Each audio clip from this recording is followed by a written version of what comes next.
Señor les bendiga nuevamente. Estamos ahora en la lección número 2 de la clase del pastor como educador. Se menciona en el capítulo 2 la ley de la educación y el autor del libro es Howard Hendricks. Mi nombre es el profesor Elisamuel Sánchez. Hay una cita que se menciona en el libro al comenzar de John Milton Gregory. Dice que la verdadera función del maestro es crear las condiciones más favorables para el autoaprendizaje y que la verdadera enseñanza no es la que imparte conocimiento, sino la que estimula a los alumnos a obtenerlo. Es posible decir que enseña mejor quien enseña menos. O sea, en otras palabras, que si podemos lograr que lo que vamos a enseñar lo digan los estudiantes y no nosotros, pues entonces, pues mira, enseñamos menos, pero ellos aprenden más. ¿Ve? Eso es lo que quiere realmente decir. Y que tenemos que fomentar el autoaprendizaje. No podemos crear parásitos de la escuela dominical, hermano, que estén ahí sentándose todos los domingos para que les demos el pan y ellos sin hacer nada, hermanos. Pues ahora vamos a ver lo que quiere decir la ley de la enseñanza. Esto quiere decir que el maestro debe motivar y dirigir al alumno hacia el aprendizaje. Y el estudiante debe automotivarse y dirigirse a aprender. Y debemos lograr que el estudiante piense, aprenda y trabaje por sí mismo. Así que eso es lo que se conoce como la ley de la educación. La manera en que las personas aprenden determina cómo vamos a enseñar. Hay muchas personas que aprenden visualmente. Pues mira, debemos llevar láminas, debemos llevar carteles. Hay algo otro que son bien auditivos. Pues debemos hablar, debemos llevar películas también, declarar poemas. Como maestro eficaz, usted debe conocer no solo lo que intenta enseñar, o sea, el contenido, sino también a quien desea enseñar. El maestro debe entusiasmar y dirigir las autoactividades del estudiante y como norma no decirle nada ni hacer nada por él. Es el alumno el que debe aprender o hacer por sí mismo las cosas. Es mejor preguntar que dar todas las respuestas, hermano. Cuando preguntamos, pues lo hacemos pensar, tienen que analizar, y aunque se tarde un poco más, pero mira, van a llegar a las respuestas que usted ha llegado, ¿ven? Pero no podemos estar dándole todo el tiempo la respuesta, porque entonces se acostumbra, mal acostumbramos al oyente, mal acostumbramos a nuestros alumnos. Lo importante es lo que los alumnos hacen en respuesta a nuestra enseñanza. Ahí es donde está el verdadero aprendizaje. ¿Ve? Si enseñamos algo y ellos lo pueden ejecutar, entonces logramos que un buen aprendizaje, ¿verdad? Cristo enseñaba y los discípulos querían parecerse a él, ¿ve? Así que logró su enseñanza. El maestro es el que estimula. Mire, el maestro es un estimulador y motivador, no el jugador, pero el estudiante debe ser que investigador, descubridor y el hacedor. Nosotros lo vamos a encaminar para que él por sí mismo pueda descubrir. Así que la prueba de una buena enseñanza es lo bien que el alumno hace lo que se le enseña. Cuando podemos hacer las preguntas y nuestros estudiantes las contestan, o como cuando Jesús, ¿verdad?, le dijo a sus discípulos, vayan y prediquen, los mandó de dos en dos y luego que vinieron contentos, alegres, porque la gente se sanaba, se les sometían los demonios. Pues entonces, mira, Jesús que enseñó bien, porque ellos pudieron ejecutar. El buen maestro debe enfocarse en lo que el alumno hace y no en lo que él hace. Mire, la clase no es para lucirnos nosotros como maestros, es para que el estudiante pueda lucirse. ¿Ve? Vamos a ver, ejecutar, realizar, que se sienta motivado porque hace y porque pregunta. Es importante que el alumno aplique todo lo que aprende para que así aprenda de verdad y le vea pertinencia a lo que le enseñamos en cada clase y lo pueda utilizar para resolver sus problemas de la vida diaria. Mire, Abraham Maslow tiene lo que se llama niveles de aprendizaje y esto es bueno conocerlo para entonces saber en qué nivel están nuestros estudiantes y nosotros mismos como personas. Mire, por ejemplo, el nivel básico, decía él, es lo que se conoce como el punto de partida. Se llama la incompetencia inconsciente. Es decir, que usted y yo carecemos de conocimiento, pero no sabemos que no sabemos. ¿Ve? Esto me recuerda a un profesor universitario de química, que entonces nos mandaba a leer el capítulo, veníamos la próxima vez y empezaba a hacer preguntas. Y entonces nadie podía contestarle y nos decía, ¿leyeron? Y todo el mundo callado, pues, porque no habíamos leído. Y entonces él nos decía, el problema es que usted no sabe lo que no sabe, porque como no leyó, pues no sabe lo que no sabe. Esto sería la incompetencia inconsciente. ¿Qué pasa con la incompetencia consciente? Pues mira, ahora usted sabe que no sabe.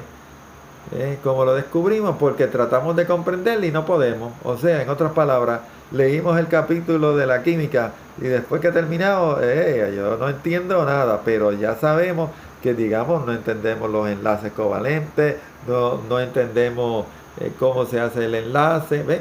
Ya sabemos lo que no sabemos. Antes, pues, como no habíamos estudiado, pues no sabemos nada, no sabemos ni lo que sabemos. El otro nivel, el número 3, competencia consciente.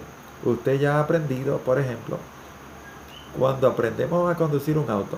Mire, recuerda cuando usted empezó y ya estaba unos ositos tensos y no mirábamos ni para el lado ni para la izquierda, porque qué difícil se nos hacía mirar por el retrovisor, y así, pero logramos, aprendimos. Eso sería competencia consciente, ¿ves? Que estamos conscientes de cada cosa que hemos hecho. Pero hay otro nivel de aprendizaje aún mayor que se llama la competencia inconsciente. Usted es tan competente que deja de pensar en qué está haciendo.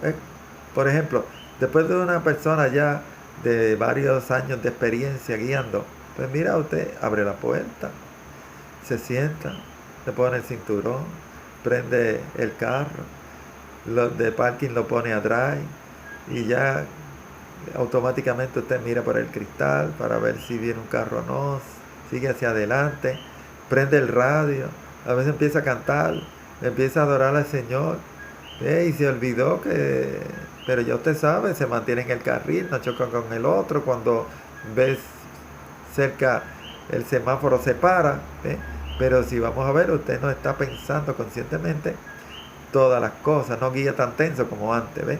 Así que ya podemos hacer ya prácticamente casi automáticamente las cosas. Esa es la competencia inconsciente. Vamos a hablar un poco sobre el arte de enseñar, ¿ves? La dificultad de aprender está en lograr que las personas se coloquen a sí mismas al principio de dicho ciclo, ¿ves? Del aprendizaje, que desciendan al punto más bajo del mismo, o sea, que se den cuenta que no saben lo que no saben y así comiencen a iniciar el proceso. ¿Ve? Es como un cristiano, pues, que empiece a buscar del Señor, empiece a leer la Biblia y diga, ay, la verdad que yo no sé ni quién era Moisés, ni quién era Abraham. ¿Ve? ¿Por qué? Porque empieza a leer, ve, la gente le pregunta, ¿ve?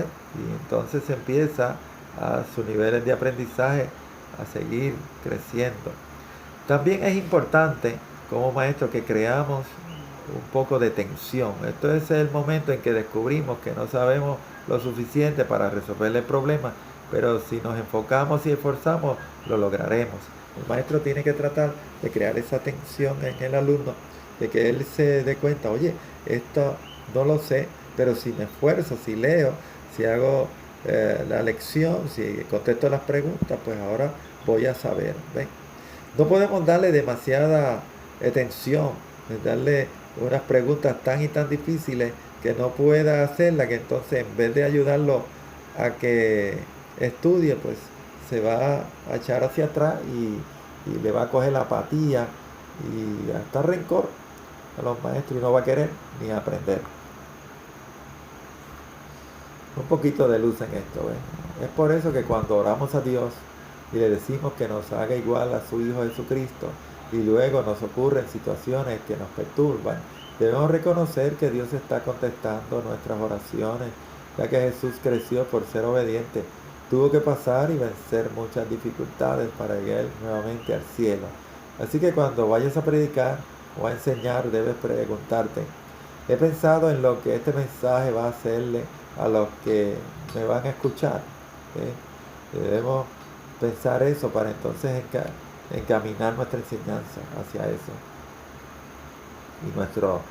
y para que entonces la persona aprenda. Así que las metas de la enseñanza es el cómo hacer que el oyente piense, cómo hacer que aprenda y cómo enseñarle a que trabaje solo y que también trabaje en compañía, porque somos el cuerpo de Cristo. No, el cerebro no trabaja solo, hermano. Si no tuviera unas piernas no se movía a ningún lado. Si no tuviera brazos no pudiera abrazar a nadie. Así que tenemos que aprender a trabajar solos y a trabajar en compañía. Así que el libro presenta una primera meta, que es al enseña a las personas a pensar. Si quiere cambiar a una persona permanentemente, asegúrese de cambiar su manera de pensar y no solo su conducta. Así entenderá por qué se debe cambiar. De la otra forma cambiará y no entenderá por qué debió cambiar. Esto va a hacer que cuando pase el tiempo, pues va a volver a repetir su mala conducta. Esto lo vemos en Romanos 12 del 1 al 2, que habla de que debemos ser transformados por medio de la renovación de nuestro entendimiento. Así que debemos predicar al cerebro. Debemos predicar al cerebro, debemos predicar al corazón, debemos predicar a la voluntad. Ahora estamos hablando de enseñar a pensar a las personas. Jesús nos enseña que debemos amar a Dios con toda nuestra mente, fuerza, corazón. Así que es importante que usemos nuestro cerebro para servir al Señor, dejar que nos cambie nuestro modo de pensar y aprender, ser transformado, renovado. Y esto solamente se logra cuando el Señor, cambia nuestra manera de pensar. La segunda meta es enseñar a las personas cómo aprender. ¿Cómo usted llegó a aprender esa lección? Pues enséñele eso. Por eso la Biblia habla del buen pastor, los pastores pasaban primero por los lugares y luego después llevaban a sus ovejas. Y lo hacían así para saber dónde estaba el agua, dónde estaba el peligro, y no pasar por el peligro y sí pasar por los lugares que tienen agua. Así que tenemos que darle esta enseñanza también a nuestros estudiantes. Desarrollar estudiantes que puedan aprender solos. Y una vez ya usted no tenga que estar enseñándoles. El aprender es un proceso de comparación y asociación de conocimientos previos con lo nuevo que aprendo y ver cómo se relacionan entre sí y cómo puedo usar lo aprendido hoy para resolver mis problemas de mañana y cómo se parecen unos datos y unas enseñanzas unos con otros. Cómo la clase de español me puede ayudar en mi vida cristiana. Cómo lo que aprendo en mi trabajo me puede ayudar a ser un mejor cristiano. El aprender va del todo a la parte y vuelve al todo. Este proceso se llama síntesis. Pasa del gran cuadro a un análisis de las partes, desmenuzándolas, viendo el significado de las mismas a la luz del todo, para volverlas a unir de manera que todos salgan por la puerta pensando, ahora lo entiendo y puedo usarlo, para resolver problemas en mi vida diaria. Otras metas y otros datos en esta segunda meta, que era enseñar a las personas cómo aprender. Es importante darle una vista panorámica del material primero y luego ir a las partes y analizarlas, ver cómo son y cómo encajan con la visión. Como decíamos ahorita, el aprender es un proceso de descubrimiento, es decir, lo que otro dijo, tenemos que hacerlo en un momento dado como mío también, ¿ves? Y eso es aprender, imitar, practicar, hasta que lo que primero era de otro ahora es parte de mi vida. La verdad es siempre más provechosa y más productiva cuando uno la ve por sí mismo, ¿ves? Si al enseñar o predicar un estudiante te declara una verdad bíblica que ya sabes, o que acabas de decir momentos atrás, esto nos pasa mucho cuando enseñamos y predicamos. No le digas, bueno, ya eso yo lo sabía hace un montón de tiempo. Mira, debemos alegrarnos porque por fin esa persona comprendió. ¿Ves? Después quizás de 3 horas de estar enseñando, pues mira, comprendió lo que queríamos decir. Y eso realmente es lo que queremos, ¿ves? Que aprendan. Así que debemos alentar a las personas. Es importante que implementemos el aprendizaje por descubrimiento en nuestros sermones y en nuestras enseñanzas. ¿Ves? Debemos decirle a la persona, mira, que tienes que orar, que tienes que ayudar por ti mismo para que aprendas a descubrir la presencia de Dios en tu vida. La meta número 3 de la enseñanza. Pues mire, enseña a las personas cómo trabajar solas y cómo trabajar con otros. ¿Ves? Nunca debemos hacer lo que el estudiante debe hacer por sí mismo. ¿Ves?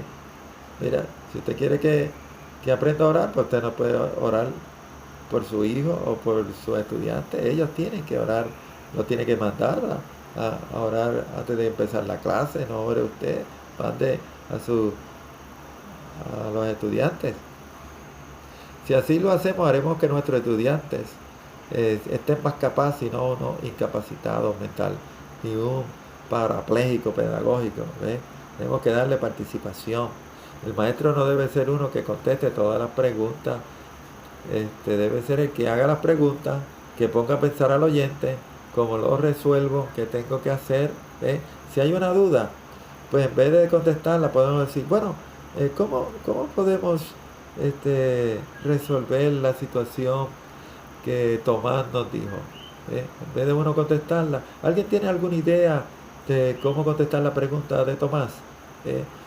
Y así fomentamos la participación. Si después de que todas las personas comentaron, usted entiende que todavía se debe añadir a otra información, pues entonces ahí añade la información.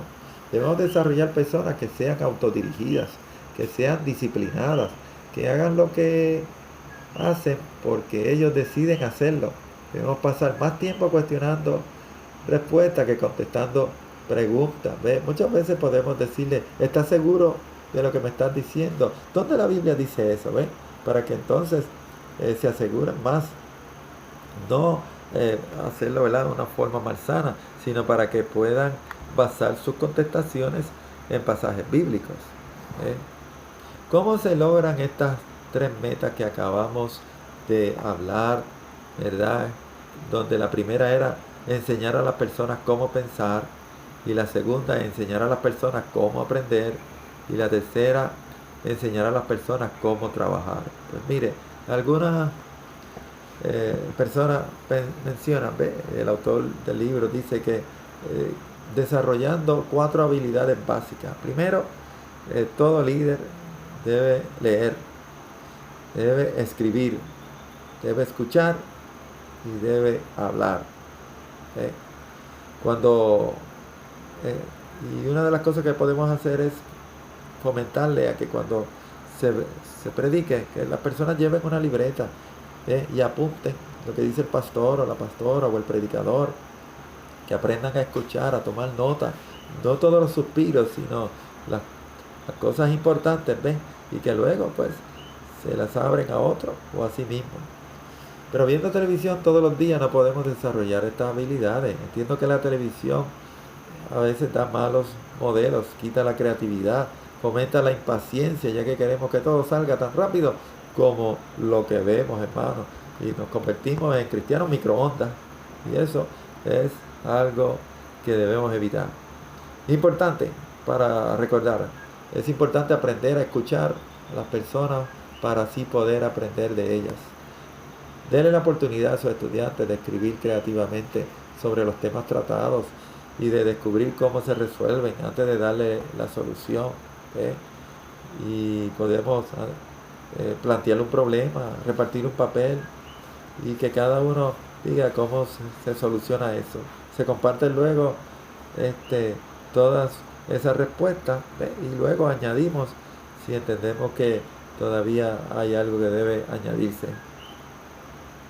Un buen maestro es un buen oyente. Y un buen oyente es una persona llena de fe. La fe viene por el oír y el oír la palabra de Dios. ¿eh? Debemos tener fe de que nuestros alumnos van a aprender y que van a aprender cómo aprender y van a aprender cómo trabajar para obtener aprendizaje y solucionar sus problemas solos y con ayuda. El fundamento llamado fracaso. Mira, a la gente le tiene miedo al fracaso y no quisiéramos nunca fracasar, pero el fracaso es una parte necesaria en el proceso del aprendizaje. Los niños pequeños al tratar de caminar dan unos pasos, ¿verdad? Y aquí se tambalean, se caen, se levantan y vuelven a caminar, se caen hasta que logran hacerlo sin tener que caerse tanto. Y así es la vida cristiana, poco a poco y hacia adelante, hermano. Podemos ver unos casos especiales. Enseñar es tanto una ciencia como un arte. Como ciencia incluye leyes básicas, como arte incluye conocer las excepciones a las leyes. Hay momentos en la educación que es importante ahorrar tiempo y no vale la pena que vuelvan a reinventar la rueda. Pero hay momentos que es necesario que por sí mismos la vuelvan a inventar. Hay estudiantes con necesidades especiales de aliento y ayuda.